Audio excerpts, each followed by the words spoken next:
প্রিয় শিক্ষার্থীবৃন্দ, শিকরণের পক্ষ থেকে প্রীতি ও শুভেচ্ছা জানিয়ে শুরু করছি আমাদের আজকের ক্লাস। আজকে আমরা এইচএসসি বাংলা দ্বিতীয় পত্রের শুদ্ধ প্রয়োগ ও অপপ্রয়োগ বা শুদ্ধিকরণ নিয়ে আলোচনা করব। শুদ্ধ প্রয়োগ ও অপপ্রয়োগ বা শুদ্ধিকরণ শুধু তোমাদের এইচএসসি পরীক্ষার জন্যই নয়, বিশ্ববিদ্যালয়ের পরীক্ষা এবং প্রতিযোগিতামূলক চাকরি পরীক্ষার জন্য খুবই গুরুত্বপূর্ণ। আজকে আমরা অপপ্রয়োগের মূল কারণগুলো জানার চেষ্টা করব, পাশাপাশি কি কি কারণে একটি বাক্য অপপ্রয়োগ জনিত ভুল হতে পারে সেটিও দেখার চেষ্টা করব এবং উদাহরণ দিয়ে তোমাদেরকে দেখাবো কি কিভাবে বাক্যগুলো ভুল হতে পারে। চলো আমরা ক্লাস শুরু করি। আচ্ছা, ক্লাস শুরু করার আগে আমাদের প্রথমেই জেনে নিতে হবে যে শুদ্ধ প্রয়োগ কি আর অপপ্রয়োগ কি। যখন একটি শব্দ বা বাক্য ব্যাকরণের নিয়ম নীতি মেনে সঠিকভাবে লেখা হয় তখন সেটাকে বলা হয় প্রয়োগ বা শুদ্ধ প্রয়োগ। আর যখন ব্যাকরণের নিয়ম নীতিকে তোয়াক্কা না করে ভুলভাবে লেখা হয় তখন সেটাকে বলা হয় অপপ্রয়োগ। অপপ্রয়োগ বিচিত্র রকম কারণে ঘটতে পারে, কিন্তু প্রধানত তিনটি কারণে আমরা অপপ্রয়োগ জনিত ভুল নির্ণয় করতে পারি। সেই তিনটি কারণ কি কি?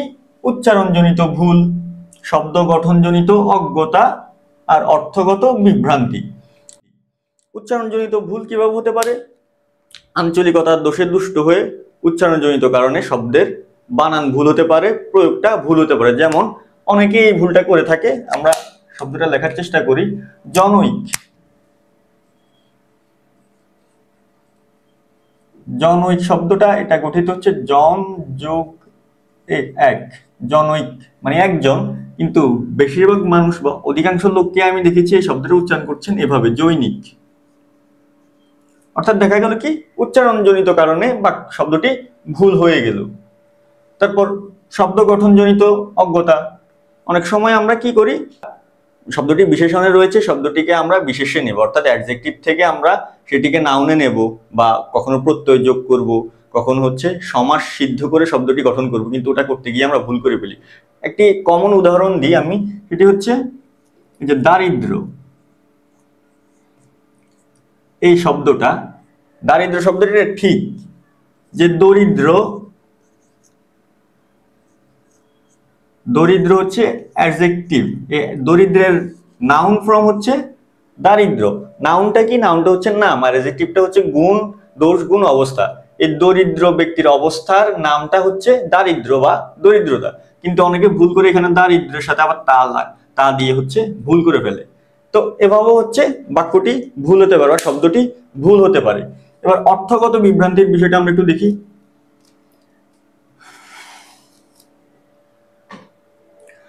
অর্থগত বিভ্রান্তি, যে অর্থের সঠিকভাবে অর্থটি প্রয়োগ হয়নি। যেমন একটি শব্দ, একটি পরীক্ষায় অসংখ্যবার এসেছে যে অশ্রু জল।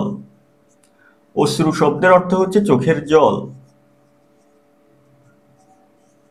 চোখের জল, আর জল অর্থ তো জলই, তাহলে কি হলো? চোখের জল জল, মানে যা হওয়ার একই অর্থ বোঝানোর জন্য, একই ভাব বোঝানোর জন্য একাধিকবার একটি শব্দ প্রয়োগ হয়ে গেল, অর্থাৎ যেটাকে বলে বাহুল্য, ইংরেজি থেকে যেটাকে বলে রিডান্ডেন্সি, সেটি হয়ে গেল। এভাবে বাক্যগুলো বা শব্দগুলো ভুল প্রয়োগ হতে পারে। এবার আমরা দেখাবো ঠিক কত প্রকারের ভুল বাক্য পরীক্ষায় এসেছে বা পরীক্ষায় আসতে পারে।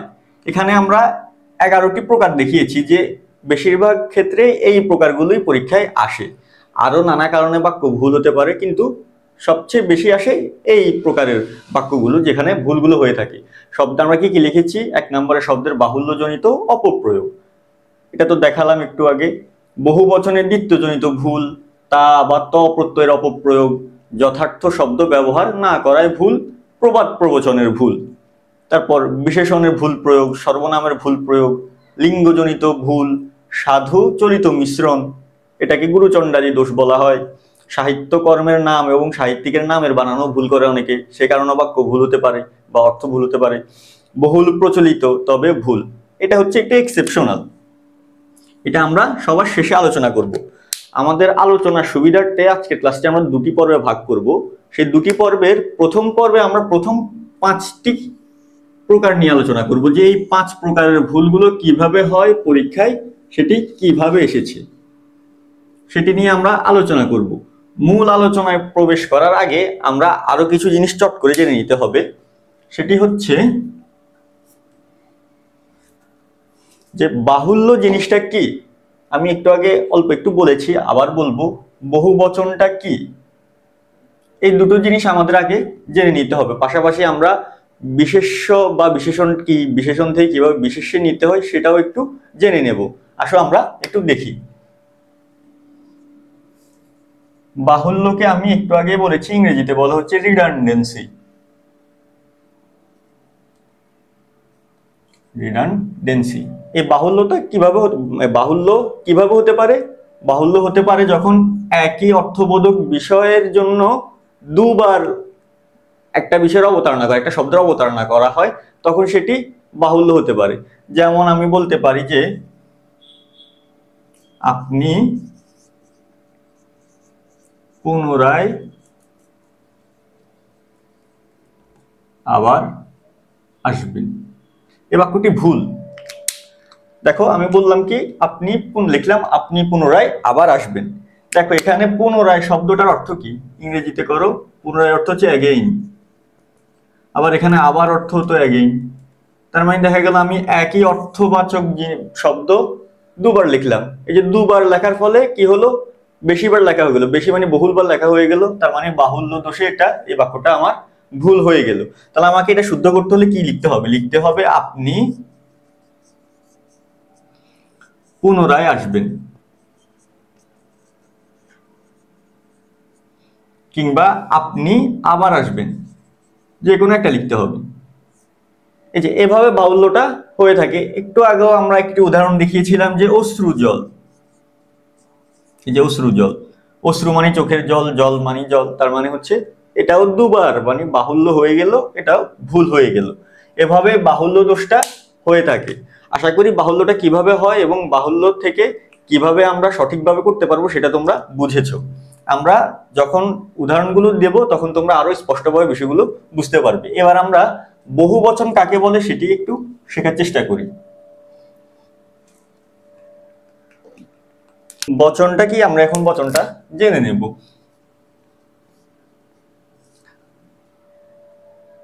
বচনের ইংরেজি নাম হচ্ছে নাম্বার।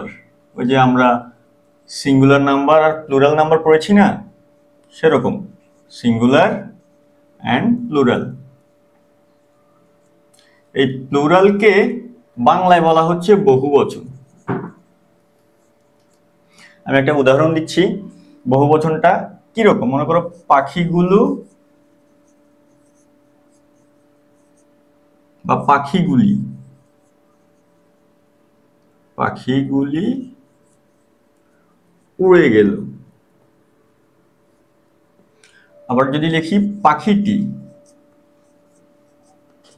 পাখিটি উড়ে গেল। দুটো বাক্যের ভিতর তফাৎ রয়েছে। তফাৎটা কোনটা?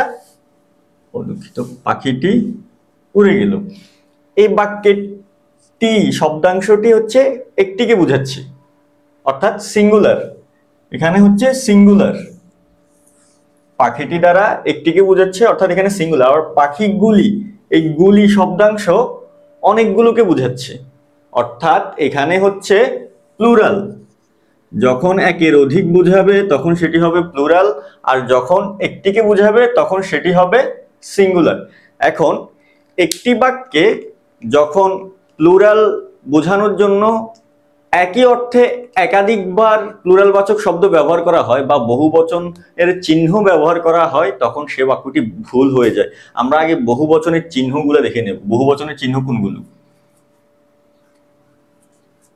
এই বহুবচনের চিহ্নগুলোর চেহারা যদি চিনে রাখতে পারো তাহলে তোমাদের বহুবচনের দ্বিত্বজনিত ভুল আর হবে না। ভালো করে দেখার চেষ্টা করো তোমরা।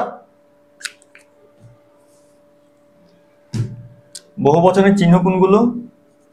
গণ, বৃন্দ, মণ্ডলী। গণ, বৃন্দ, মণ্ডলী। আচ্ছা, এটা মুছে দিই। গণ, বৃন্দ, মণ্ডলী, সব, সকল, সমুদয়, গুলো, গুলি, যাবতীয়, রাজি, রাশি, গুচ্ছ, ধাম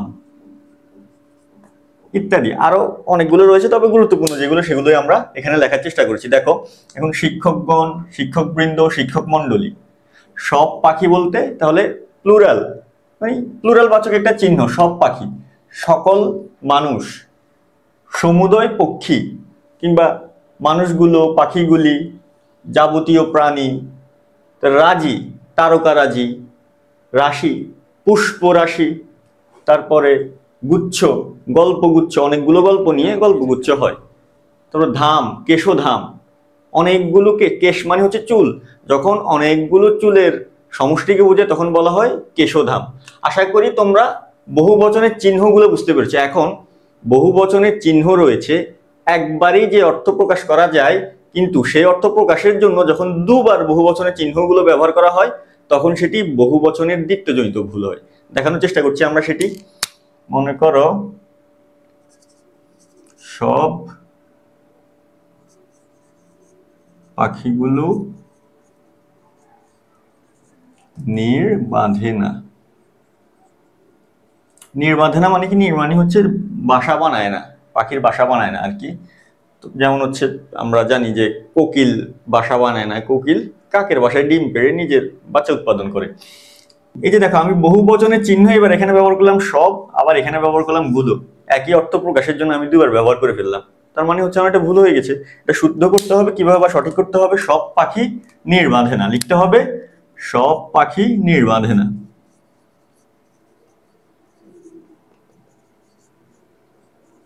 সব পাখি নীড় বাঁধে না। আশা করি তোমরা বহু বচন কাকে বলে, বহু বচনের চিহ্ন কোনগুলো সেটিও বুঝতে পেরেছো। এবার আসো আমরা বিশেষণ কি, বিশেষ্য কি, বিশেষণকে কিভাবে বিশেষ্যে নিতে হয় সেটা দেখার চেষ্টা করি।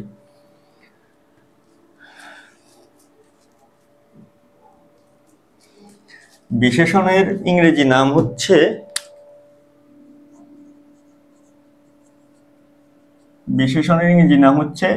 অ্যাডজেক্টিভ, আর বিশেষ্যের ইংরেজি নাম হচ্ছে নাউন। এটার নাম হচ্ছে নাউন। এই বিশেষণ মানে কি বোঝায়? বিশেষণ মানে কোনো ব্যক্তি বা বস্তুর দোষ, গুণ, অবস্থা, সহজ কথা এটাই বোঝায়, দোষ, গুণ, অবস্থা, আরো নানা কিছু বোঝাতে পারে। আর বিশেষ্য বা নাউন বলতে যে কোনো কিছুর নাম, ব্যক্তি, বস্তু, প্রতিষ্ঠান ইত্যাদির নামটাই হচ্ছে আমার নাউন। সহজ কথাই হচ্ছে নাউন মানে ব্যক্তি, বস্তু, স্থান, প্রতিষ্ঠান ইত্যাদির নাম। নদীর নামও হতে পারে, বইয়ের নামও হতে পারে, মানুষের নামও হতে পারে, এটা হচ্ছে নাউন। এখন বিশেষণকে বিশেষ্যে নেওয়ার একটা বিশেষ নিয়ম রয়েছে। সেই নিয়মটা হচ্ছে কি, এই বিশেষণকে বিশেষ্যে নেওয়ার জন্য, অর্থাৎ কোনো দোষ বা গুণ বা অবস্থাকে নামে পরিবর্তন করার জন্য তিনটি জিনিস ব্যবহার করা হয়। জ প্রত্যয় যোগ করতে হয়, তা প্রত্যয় যোগ করতে হয়, ত প্রত্যয় যোগ করতে হয়। একটা উদাহরণ দিচ্ছি তাহলে তোমরা বুঝতে পারবে। মনে করো যে সুজন, সুজন মানে কি? ভালো লোক। সুজন মানে হচ্ছে ভালো লোক। এখন মানে এটা একটা বিশেষণ বা অ্যাডজেক্টিভ। এখন এই সুজনকে যখন আমি বিশেষ্যে বা নামে পরিণত, এই সুজন লোকের গুণের নামটি যখন আমি নাউনে পরিণত করবো, সেক্ষেত্রে আমার কি করতে হবে? তিনটে জিনিস করতে হবে। সুজনকে লিখতে পারবো এভাবে জ প্রত্যয় যোগ করে সৌজন্য। প্রশ্ন হতে পারে যে সৌজন্য কিভাবে হয়েছে, সেটা আমরা প্রকৃতি প্রত্যয় ক্লাসে দেখানোর চেষ্টা করব। আপাতত আমরা এতটুকু জানি যে কিভাবে বিশেষণ থেকে বিশেষ্য হয়। সুজন থেকে হলো সৌজন্য, এটা জ প্রত্যয় যোগ হয়ে। একইভাবে তা প্রত্যয় যোগ হলে কি হবে? সুজনতা। ত প্রত্যয় যোগ হলে কি হবে? সুজনত্ব। এবার দেখো ধীর শব্দটা, ধীর একটা বিশেষণ। ধীর শব্দের সাথে যখন জ যুক্ত হবে তখন কি হবে? ধৈর্য। আর তা প্রত্যয় যুক্ত হলে ধীরতা।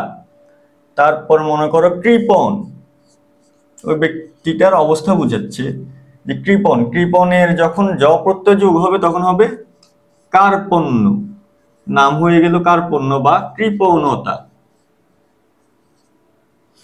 তারপর দীন, মানে দরিদ্র, গরিব, তার সাথে যখন জ প্রত্যয় যোগ হবে তখন কি হবে? দৈন্য বা দীনতা। তারপরে দরিদ্র, এই শব্দটির সাথে জ প্রত্যয় যোগ হলে হবে দারিদ্র বা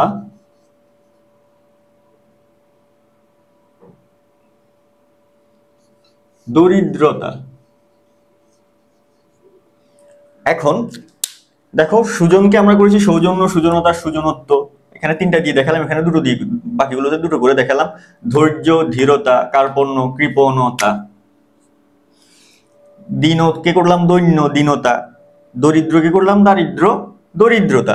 এখন যে ভুলটা করা হয় সেটা হচ্ছে বিশেষণকে বিশেষ্যে পরিণত করতে গেলে বিশেষণের চিহ্নগুলো, বিশেষ্যের চিহ্নগুলো দুবার ব্যবহার করা হয়। ভুলটা এই জায়গায় হয়। মনে করো আমি সুজনকে করলাম সৌজন্য, ভুল করে লিখলো কি? সৌজন্যতা।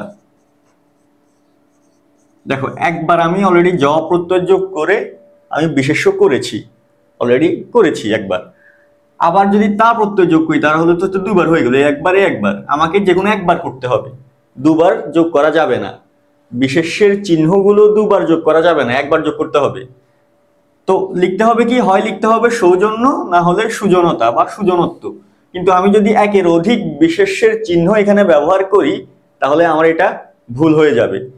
একইভাবে যে ভুলটা করে যে দৈন্যতা লেখে, তাহলে সৌজন্যতাটা আমার ভুল, দৈন্যতাও ভুল, কারণ আমি দিনকে দৈন্য করেছি একবার জ দিয়ে, মানে জ চিহ্নটা দিয়ে আমি কি দৈন্য করেছি এটাকে।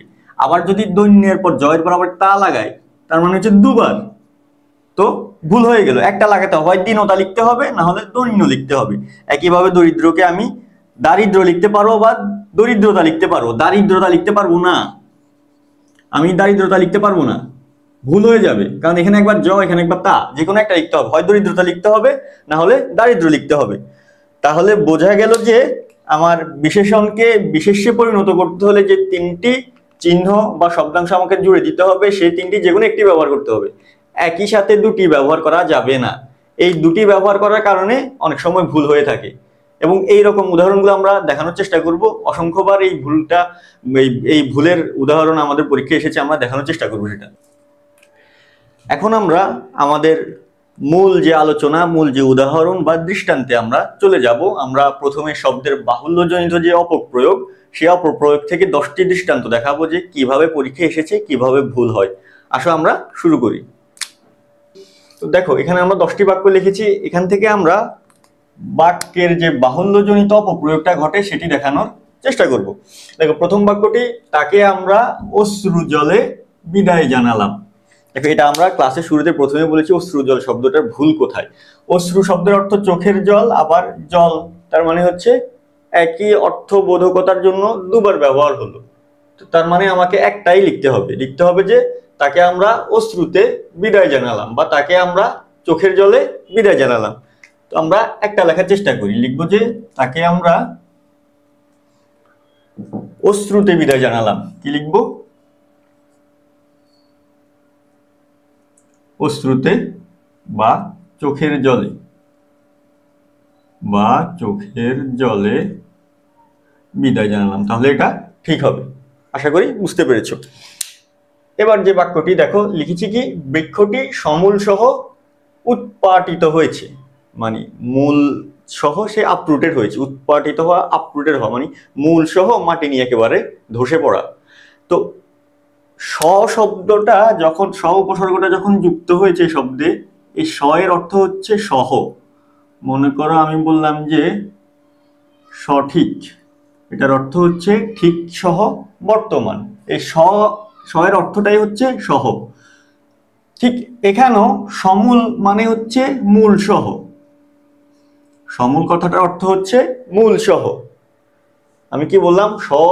মানে স উপসর্গটা যে অর্থটা ব্যঞ্জনা দেয় সেটি হচ্ছে সহ, আর সমূল কথাটার অর্থ হচ্ছে মূল সহ।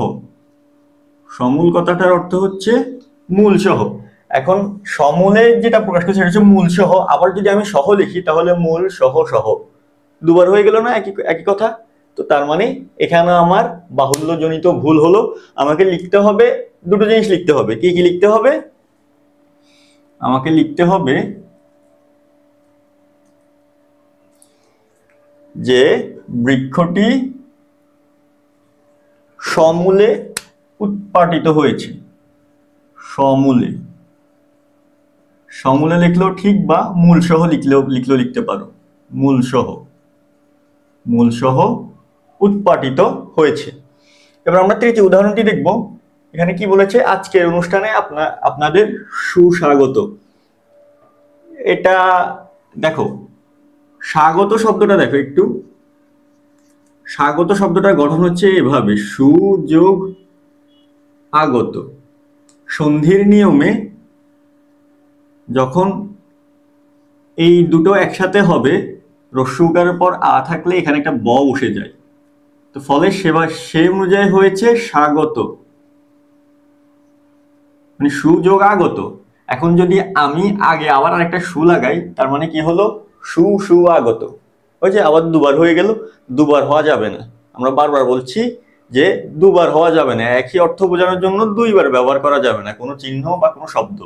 তো আমাদের লিখতে হবে যে আজকের অনুষ্ঠানে আপনাদের স্বাগত। কি লিখতে হবে? আজকের অনুষ্ঠানে আপনাদের স্বাগত। ব্যাস, স্বাগত লিখলে হয়ে যাবে। তাহলে লিখতে হবে আজকের অনুষ্ঠানে আপনাদের স্বাগত। এবার চতুর্থ বাক্যটি, এদেশ এককালে ব্রিটিশদের আয়ত্তাধীনে ছিল। এবং এই বাক্যটা অনেকবার এসেছে। আয়ত্তাধীন, আয়ত্তটা দেখো। আয়ত্ত মানে কি? আয়ত্ত মানে হচ্ছে কন্ট্রোলে ছিল। আর অধীন মানে কি? অধীন মানে হচ্ছে কন্ট্রোলে, নিজের অধীনে থাকা। তো দুটো অর্থই কিন্তু একটা, আয়ত্ত যোগ অধীন, আয়ত্তাধীন। তো দেখা যাচ্ছে আয়ত্ত অর্থ কন্ট্রোল বা তাদের আন্ডার কন্ট্রোলে ছিল। অধীন মানে হচ্ছে তাদের আন্ডার কন্ট্রোলে ছিল, নিয়ন্ত্রণে ছিল, মানে তাদের নিয়ন্ত্রণে, তাদের শাসনে ছিল।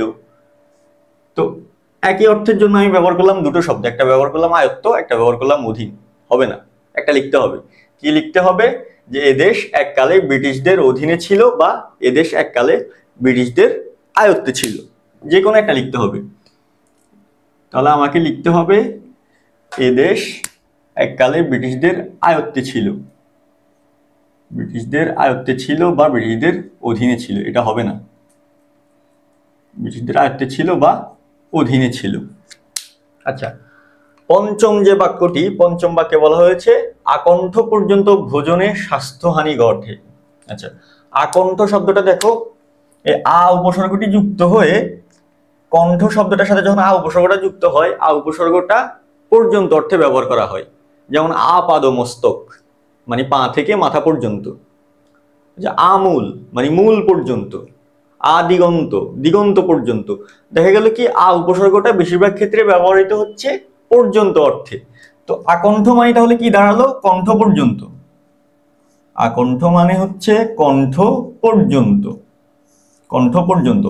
এখন আমি আকণ্ঠ শব্দের অর্থ কণ্ঠ পর্যন্ত, আবার পরে লিখলাম কণ্ঠ পর্যন্ত, আবার পর্যন্ত শব্দটা দিয়ে যখন লিখি তখন সেটা অর্থ হয় এভাবে, কণ্ঠ পর্যন্ত। পর্যন্ত দুবার হয়, দুবার তো হওয়া যাবে না, আমরা প্রথমে বলে দিয়েছি যে দুবার হলে ভুল হয়ে যাবে। তাহলে লিখতে হবে কণ্ঠ পর্যন্ত ভোজনে স্বাস্থ্যহানি ঘটে, বা লিখতে হবে আকণ্ঠ ভোজনে স্বাস্থ্যহানি ঘটে।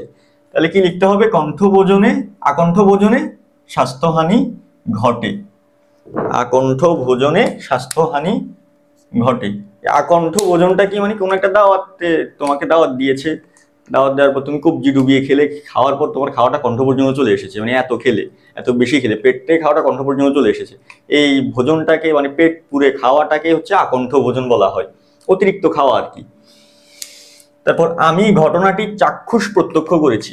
চাক্ষুষ মানে কি? চাক্ষুষ মানে হচ্ছে নিজের চোখে দেখা। আর প্রত্যক্ষ মানে অর্থ হচ্ছে নিজে যে ঘটনা নিজের চোখে দেখেছি সেটা। তো তাহলে দুটার অর্থ এক হয়ে গেল না? এক হলে তো হবে না। একই বিষয় বোঝানোর জন্য দুটি অর্থ যখন একটাকেই বোঝাবে তখন সেটা আমার বাহুল্য হয়ে যাবে। কি লিখতে হবে আমাকে? যে আমি ঘটনাটি চাক্ষুষ দেখেছি, অথবা লিখতে হবে চাক্ষুষ দেখেছি, এটা লিখতে হবে যে চাক্ষুষ দেখেছি। আর লিখতে হবে, না হয় লিখতে হবে আমি ঘটনাটি প্রত্যক্ষ করেছি, আমি ঘটনাটি প্রত্যক্ষ করেছি। এটা ঠিক আর এটা ঠিক, মাঝখানে যদি দুইটা লেখো তাহলে হবে না। কি লিখতে হবে? আমি ঘটনাটি চাক্ষুষ দেখেছি। চাক্ষুষ মানে একদম নিজ চোখে, আর ঘটনাটা আমি প্রত্যক্ষ করেছি, নিজের চোখের সামনে হতে দেখেছি। প্রত্যক্ষ মানে নিজের চোখের সামনে হতে দেখা।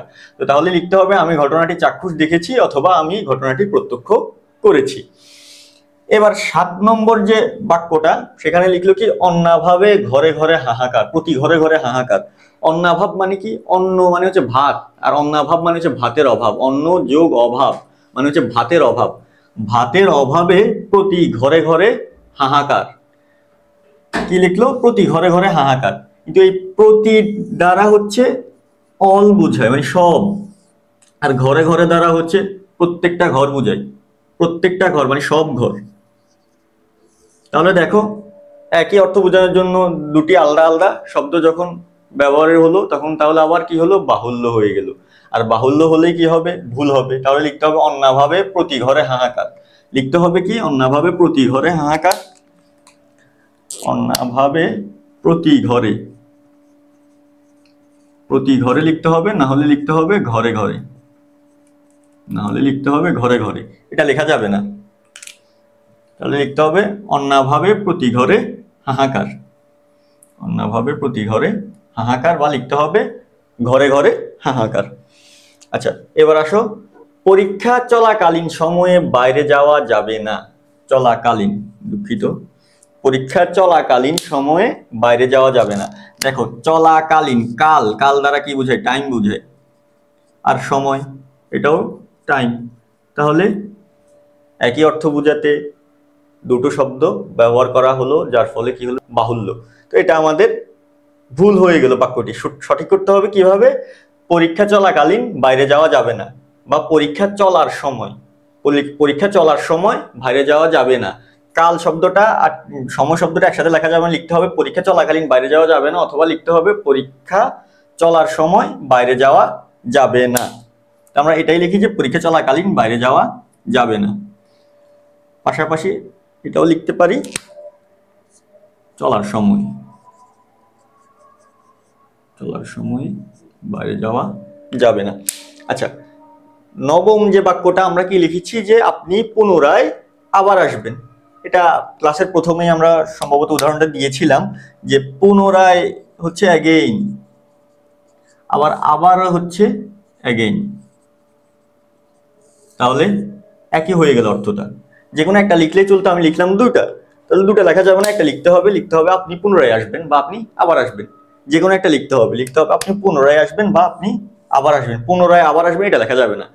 এটা লিখতে হবে আপনি পুনরায় আসবেন আবার, অথবা লিখতে পারো আপনি আবার আসবেন। যে কোনো একটা লিখতে হবে। বুঝতে পেরেছো? আচ্ছা, 10 নাম্বার যে শেষ বাক্যটা, এই জাতের ভুলগুলোর শব্দের বাহুল্যজনিত অপপ্রয়োগ, আরো অনেক ভুল রয়েছে। আমরা গুরুত্বপূর্ণ যে 10টা সেটাই এখানে দেখানোর চেষ্টা করেছি। যে আসছে আগামীকাল স্কুল বন্ধ থাকবে। আসছে মানে কি? আসছে মানে হচ্ছে আপকামিং, আসছে। আর আগামীকাল মানে এটাও তো আপকামিং। আগামীকাল হচ্ছে আগামী দিন আসবে। তো দুটোর অর্থই তো কাছাকাছি। আগামী মানে হচ্ছে আপকামিং। তাহলে কাল, আসছেও আপকামিং, আগামীও আপকামিং, দুটার অর্থই সেম হয়ে গেল। সেম হওয়া যাবে না।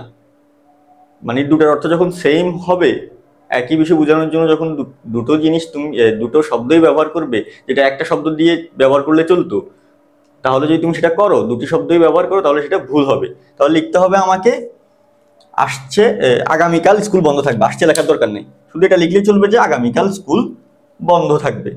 আগামীকাল স্কুল বন্ধ থাকবে।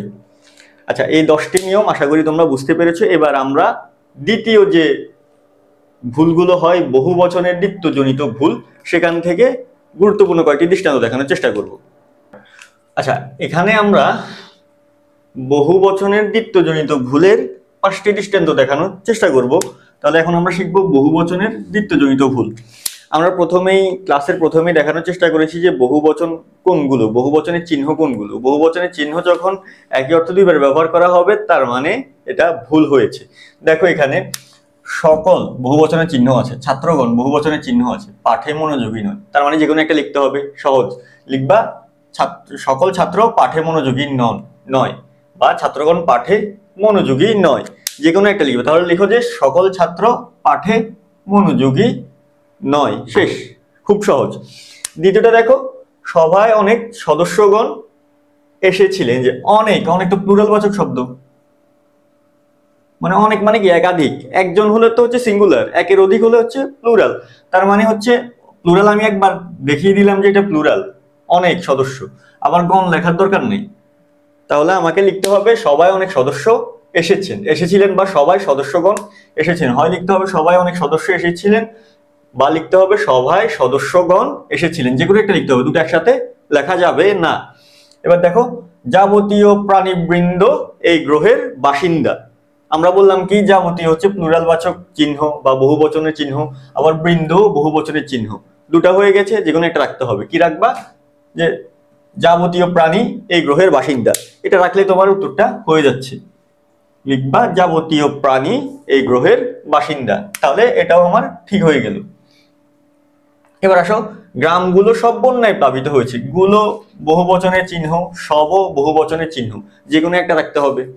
কি রাখবা? গ্রামগুলো বন্যায় প্লাবিত হয়েছে, বা সব গ্রাম বন্যায় প্লাবিত হয়েছে। লিখবা গ্রামগুলো বন্যায় প্লাবিত হয়েছে, অথবা লিখবা সব গ্রাম বন্যায় প্লাবিত হয়েছে। তাহলে এটা সঠিক হবে। বুঝতে পেরেছো আশা করি। এবার শেষ যে পঞ্চম বাক্যটা, সেটা হচ্ছে রাতের আকাশে তারকারাজিগুলো দেখতে খুব সুন্দর লাগে।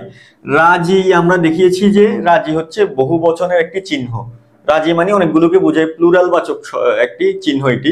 আবার গুলো প্লুরাল বহুবচনের চিহ্ন, তাহলে আমি পাশাপাশি দুটো বহুবচনের চিহ্ন বসিয়েছি, এটা তো হবে না।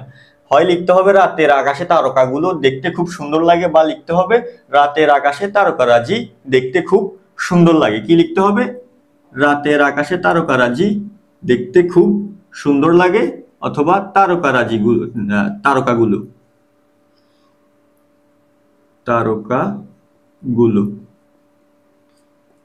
দেখতে খুব সুন্দর লাগে। আশা করি এই 5টি উদাহরণ তোমরা বুঝতে পেরেছো। এবার আমরা তৃতীয় যে উদাহরণ, এটি খুবই গুরুত্বপূর্ণ, এই ভুলটা বারবার হয়। আমার ক্লাসের প্রথমে এটা দেখিয়েছি যে বিশেষণ থেকে বিশেষ্যে কিভাবে নিতে হবে, তারই একটা প্রয়োগ আমরা এখানে সেখানে দেখাবো যে তা ও ত প্রত্যয়ের কিভাবে প্রয়োগ ঘটে এবং সেটা কিভাবে শুদ্ধ করতে হয়। আসো আমরা শুরু করি। ওকে, এবার আমরা বললাম তা ও ত প্রত্যয়ের প্রয়োগ দেখানোর চেষ্টা করব। দেখো, আমরা ক্লাসের প্রথমেই দেখিয়ে দিয়েছি যে কিভাবে তা এবং ত প্রত্যয়ের ভুলগুলো হয়ে থাকে, বা জ প্রত্যয়ের ভুলগুলো হয়ে থাকে। তো দারিদ্রতা, আমরা বললাম কি যে দরিদ্র,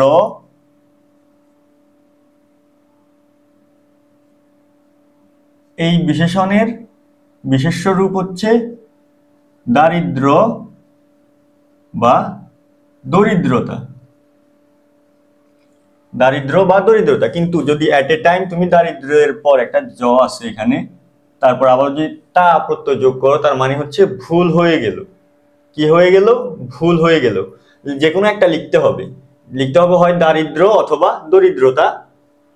তুমি মোরে করেছো মহান, কাজী নজরুল ইসলামের বিখ্যাত একটি লাইন, সেটি হচ্ছে হে দারিদ্র তুমি মোরে করেছো মহান, তুমি মোরে দাঁড়িয়েছো খ্রিস্টের সম্মান।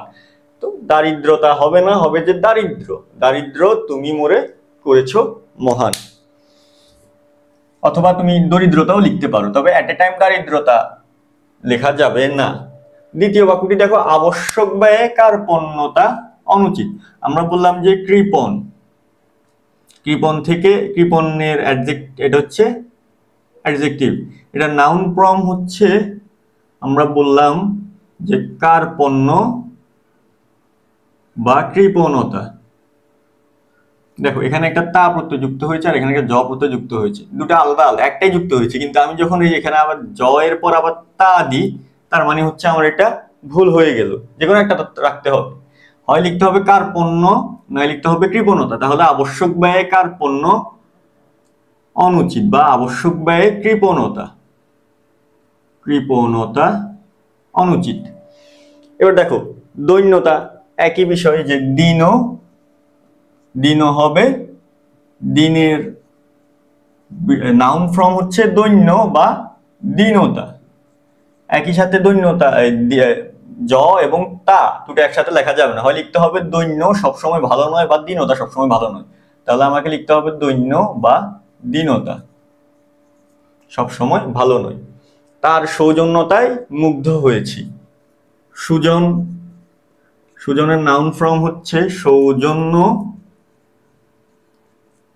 বা সুজনতা। তো লিখতে হবে কি, তোমাকে হয় লিখতে হবে সৌজন্য, না হচ্ছে সুজনতা। এখানে লিখতে হবে তার সৌজন্যে মুগ্ধ হয়েছি, তার সৌজন্যে মুগ্ধ হয়েছি বা তার সুজনতায় মুগ্ধ হয়েছি। আচ্ছা, এবার 5 নম্বর উদাহরণটা, এটা একটা ইন্টারেস্টিং উদাহরণ। দেখো, ধীরকে আমরা কি বলেছি? ধীর, ধীরের নাউন ফর্ম হচ্ছে ধৈর্য, ধৈর্য। কিন্তু এখানে দেখো, এখানে ধৈর্য শব্দটা লেখা হয়েছে কি, এভাবে লেখা হয়েছে। এটা দুই ভাবে ভুল হয়। বাংলা একাডেমির প্রমিত বাংলা বানানের নিয়ম অনুযায়ী রেফের পর ব্যঞ্জন বর্ণের দ্বিত্ব হয় না। কি? রেফের পর ব্যঞ্জন বর্ণের দ্বিত্ব হয় না। দেখো, আমি লিখছি এটা কার্তিক, এটা ঠিক, কার্তিক এভাবে লেখা যাবে না, ত এ ত লেখা যাবে না, এটা ভুল। আমি লিখছি কর্ম, এটাকে এভাবে লেখা যাবে না, কর্ম, এটা ভুল। আমি লিখছি ধৈর্য, এটাকে এইভাবে লেখা যাবে না। কেন এইভাবে লেখা যাবে না? কারণ এই যে দেখো, এটা হচ্ছে একটা জ, আর এটা কি, এটা হচ্ছে জ ফলা, মানে আরেকটা জ। তো দুটো জ হয়ে গেল না, উপরে রেফ আছে, তার মানে এটা ভুল। এটা তো একটা ভুল হলো, পাশাপাশি হচ্ছে আমার আরেকটা ভুল কি, আমি বললাম যে আমার যে এখানে দিতে হলো কিভাবে। দেখো, একবার জ আমি যোগ করেছি, আবার যদি জ যোগ করি অর্থাৎ জফলা যোগ করি, তার মানে তো দেখা গেল যে আমার যে তা তো প্রত্যয় না হোক, জ প্রত্যয়ের ভুলটা এখানে হয়ে গেল। জ প্রত্যয় থেকে তোমাদেরকে দিতে পারে যে জ প্রত্যয়ের অপপ্রয়োগ। তো এই বাক্যটা আমি সেরকম একটা বাক্য দেখালাম। আশা করি তোমরা এই বিষয়টা বুঝতে পেরেছো।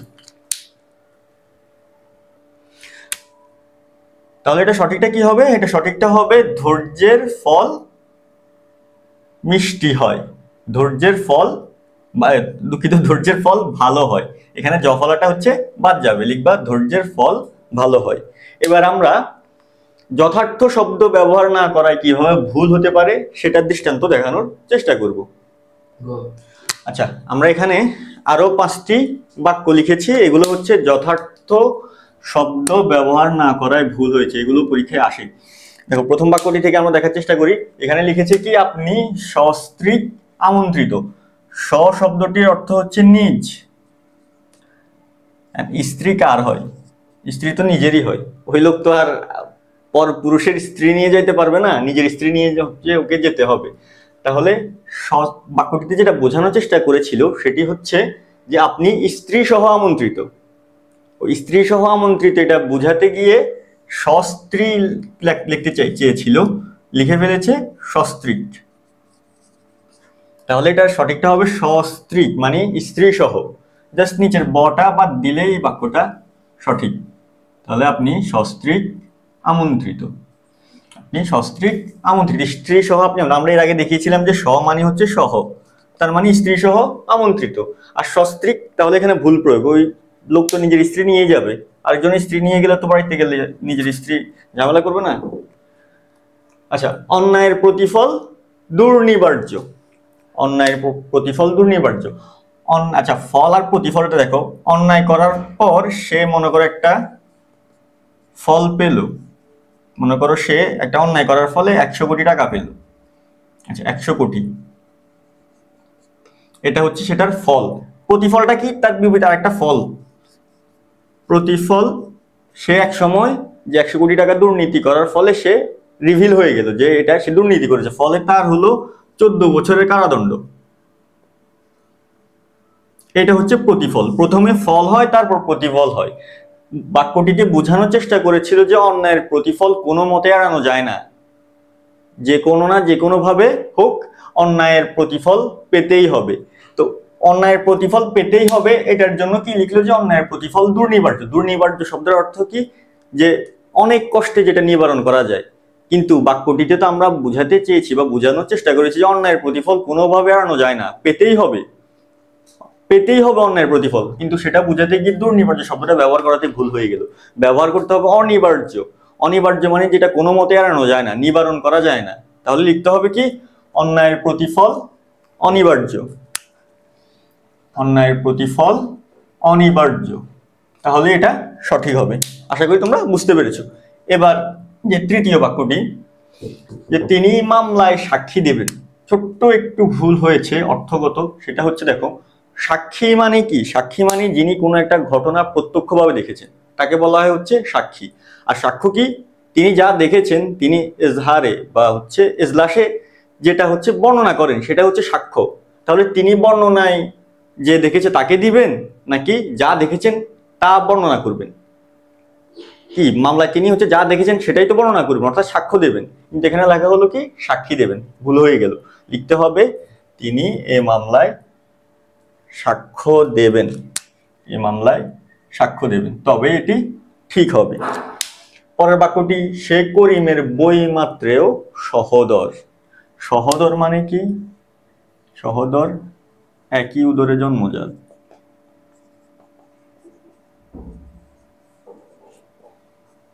একই উদরে জন্মজাত। আর বই মাত্রেও মানে হচ্ছে, সহজভাবে বলি যে পিতা এক, পিতা একজন, মাতা আলাদা। এই বই মাত্রেও শব্দটা হচ্ছে সৎ, ওই যে সৎ ভাই সৎ বোন বলি না আমরা, এই বই মাত্রে মানে হচ্ছে সৎ মা। আর সহোদর শব্দটার অর্থ হচ্ছে একই উদরে জন্মজাত। তো দেখো, মা যদি আলাদা হয়, একই উদরে জন্ম কাদের হয়? যখন মনে করো কোনো একজন মানুষ, তার সন্তান চারজনই একই স্ত্রীর গর্ভে জন্মগ্রহণ করেছে, তখন ওই চারজন হচ্ছে সহোদর। কিন্তু যদি ওই লোকের স্ত্রী দুজন থাকে, প্রথম ঘরে চারজন, দ্বিতীয় সংসারে হলো তিনজন, তখন তারা আলাদা আলাদা, দুই মায়ের গর্ভজাত সন্তান, তারা আলাদা আলাদা। একসাথে সাতজন, তারা সাত ভাই বা সাত ভাই বোন, কিন্তু যেহেতু দুই মায়ের গর্ভজাত সন্তান, তারা আলাদা আলাদা মায়ের গর্ভজাত, তাহলে তারা সহোদর হবে না। সহোদরের জন্য মা একজন, একেবারে ম্যান্ডেটরি। সহোদর শুধু এক মায়ের সন্তানদেরকে সহোদর বলা হয়। আর বই মাত্র যেহেতু বলে দিচ্ছে, বই মাত্র মানে কি? মানে সৎমা। তাহলে সৎ মায়ের গর্ভ থেকে তো সহোদর হওয়ার কথা না, কারণ এক মায়ের গর্ভ থেকে যারা জন্মায় তারাই সহোদর। দুই মায়ের গর্ভ থেকে জন্মালে সহোদর হয় না, তাহলে বই মাত্রেও হয়। বই মাত্রেও, তাহলে আমরা এখানে কি হবে? তাহলে সঠিক উত্তরটা হবে সে করিমের বই মাত্রেও ভাই, সহোদর না। যেহেতু সহোদর হতে হলে একই মায়ের গর্ভজাত হতে হয়, বই মাত্রেও ভাই। উত্তরটা হবে সে করিমের বই মাত্রেও ভাই। এবার আমরা শেষ বাক্যটা দেখি, যে আমার বাঁচার স্বাদ নাই।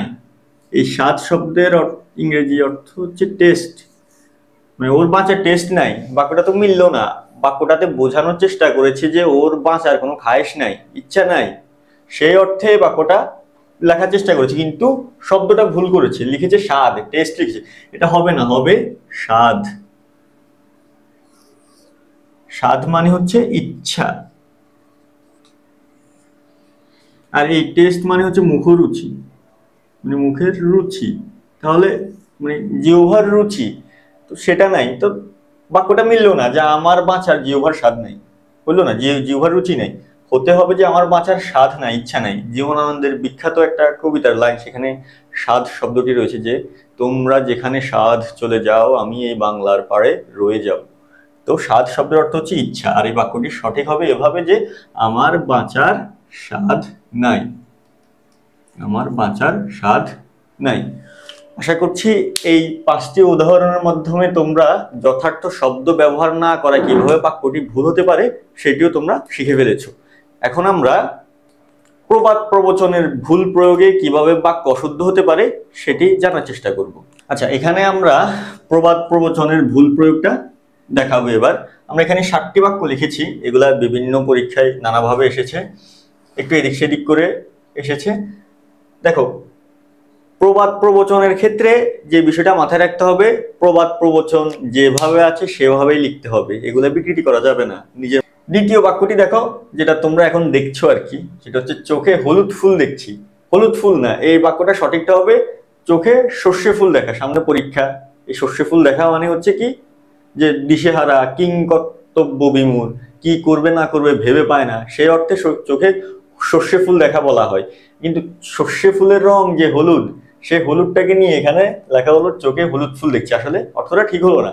হবে চোখে সর্ষে ফুল দেখছি। চোখে সর্ষে ফুল দেখার অর্থ আমি যে বললাম, যে কিং কর্তব্য বিমূঢ়তা, কি করবে না করবে, কাণ্ড জ্ঞান হারিয়ে ফেলা, দিশেহারা হয়ে পড়া, সেটা। তো কি লিখবো? আমরা লিখবো চোখে সর্ষে ফুল দেখছি। চোখে সর্ষে ফুল দেখছি, তবে এটি সঠিক হবে।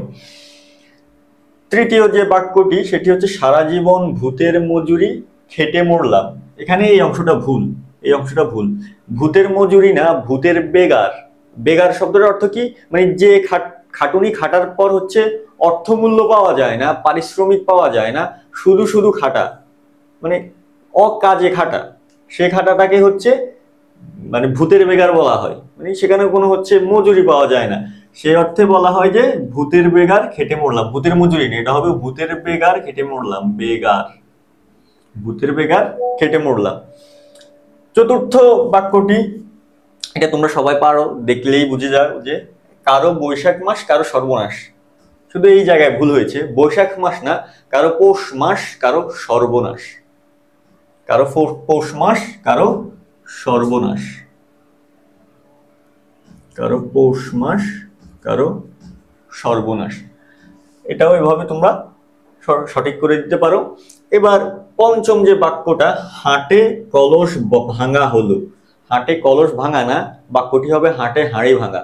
হাটে হাঁড়ি ভাঙা মানে কি? হাটে হাঁড়ি ভাঙা মানে কোনো গোপন কথা বা কোনো সিক্রেট বিষয় যখন জনসম্মুখে পাবলিকলি বলে দেওয়া হয়, সেই বিষয়টাকে বোঝানোর জন্য এই প্রবাদটি ব্যবহার করা হয়, হাটে হাঁড়ি ভাঙা হলো। তাহলে হাটে হাঁড়ি ভাঙা হলো, হাটে কলস ভাঙা হলো, এই দুটার ভিতর সঠিকটা হচ্ছে হাটে হাঁড়ি ভাঙা হলো, কলস না। ষষ্ঠ যে বাক্যটি সেটি হচ্ছে একের লাঠি দশের বোঝা। হওয়ার কথা উল্টো হবে, দশের লাঠি একের বোঝা। অর্থাৎ 10 জনের কাছে যেটি সহজ সাধ্য, একজন সেটি করতে গেলে অনেক বেগ পেতে হয়, সেটা অনেক একজনের কাছে দুর্ভার, অনেক কষ্টের বিষয়, সহজে সমাধানযোগ্য না। তাহলে লিখতে হবে কি? 10-এর লাঠি, 10 জনের কাছে যেটা লাঠি স্বরূপ অর্থাৎ খুবই সহজ, একজনের কাছে সেটা বোঝা স্বরূপ। লিখতে হবে 10-এর লাঠি একের বোঝা। এই প্রবচনটি আমাদেরকে শেখায় যে ঐক্যবদ্ধ থাকতে হবে। ঐক্যবদ্ধ থাকলে, 10 জন এক থাকলে, তাহলে হচ্ছে যে কোনো সমস্যা আমরা খুব সহজেই সমাধান করতে পারবো। সপ্তম এবং শেষ যে অপপ্রয়োগটি, সেখানে বলে যে শকুনের দোয়ায় হাতি মরে না। শকুনের দোয়ায় হাতি না, এটা হবে শকুনের দোয়ায় গরু মরে না। সব সময় হচ্ছে কুমন্ত্রণা বা বদ উদ্দেশ্য হাসিল হয় না। বদ উদ্দেশ্য সবসময় হাসিল হয় না, এই অর্থে শকুনের দোয়ায় গরু মরে না বা বদ দোয়াতে সবসময় সবকিছু ফলে না, এই অর্থে বাক্যটি ব্যবহার করা হয়েছে। তাহলে লিখতে হবে শকুনের দোয়ায় গরু মরে না। শকুনের দোয়ায় গরু মরে না। তাহলে আমরা আজকের এই শুদ্ধ প্রয়োগ অপপ্রয়োগের ক্লাসের প্রথম পর্বে আমরা শেখানোর চেষ্টা করেছি বা শেখার চেষ্টা করেছি শব্দের বাহুল্যজনিত অপপ্রয়োগ, বহুবচনের দ্বিত্ব কিভাবে হয়, কিভাবে ভুল হয়, কিভাবে সঠিক হয়, সেটাও দেখানোর চেষ্টা করেছি। তা, ত এবং জ প্রত্যয়ের অপপ্রয়োগটাও দেখানোর চেষ্টা করেছি। যথার্থ শব্দ ব্যবহার না করায় কিভাবে ভুল হতে পারে দৃষ্টান্ত দিয়ে আমরা দেখিয়েছি। এবং শেষত আমরা প্রবাদ প্রবচনে যে ভুল প্রয়োগ এবং ভুল প্রয়োগগুলোকে কিভাবে সঠিকভাবে লিখতে হয় সেটাও দেখানোর চেষ্টা করেছি। আশা করি ক্লাসটি থেকে তোমরা উপকৃত হবে, তোমাদের পরীক্ষায় তোমরা ভালো করবে এই কামনা করি। সবাইকে ধন্যবাদ, ভালো থাকো, সুস্থ থাকো, আল্লাহ হাফেজ।